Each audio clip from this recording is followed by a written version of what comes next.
ચિત્રની કિંમત 1 મિલિયન શબ્દ છે, પરંતુ ચિત્રોને આ સ્થિતિ એટલી સરળતાથી મળી નથી. વિશ્વમાં પ્રથમ ફોટોગ્રાફ 1826માં લેવામાં આવ્યો હતો, એટલે કે આજથી 198 વર્ષ પહેલા. તમને જાણીને નવાઈ લાગશે કે વિશ્વનો પ્રથમ ફોટોગ્રાફ બારીમાંથી લેવામાં આવ્યો હતો, જે ફ્રેન્ચ વૈજ્ઞાનિક જોસેફ નિસેફોરે લીધો હતો. જો કે ચિત્રને વાસ્તવિકતા બનાવવાનો શ્રેય વૈજ્ઞાનિકો જોસેફ નાઇસફોર અને લુઈસ ડોગરને જાય છે.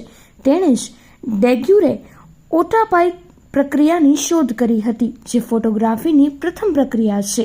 આ શોધની જાહેરાત ફ્રાન્સની સરકાર દ્વારા 19 ઓગસ્ટ 1839ના રોજ કરવામાં આવી હતી. બસ તેની જ યાદમાં વિશ્વ ફોટોગ્રાફી દિવસ દર વર્ષે આ જ દિવસે ઉજવવામાં આવે છે. 1021માં વૈજ્ઞાનિક અલ હેથમે કેમેરા ઓબ્સ્ક્યુરાની શોધ કરી, જે ફોટોગ્રાફિક કેમેરાનું સૌથી જૂનું સ્વરૂપ છે. 1827માં વૈજ્ઞાનિક જોસેફે પ્રથમ વખત ફોટોગ્રાફિક પ્લેટ અને કેમેરા ઓબ્સ્ક્યુરાનો ઉપયોગ કરીને ફોટોગ્રાફ લીધો, જે બારીમાંથી લેવામાં આવ્યો હતો. તે સંપૂર્ણપણે સ્પષ્ટ ન હતું. આ પછી 1838માં લુઈસ ડેગ્યુરે ઓટાઈ પ્રક્રિયાનો ઉપયોગ કરીને એક ફોટોગ્રાફ લીધો, જે સંપૂર્ણપણે સ્પષ્ટ હતો.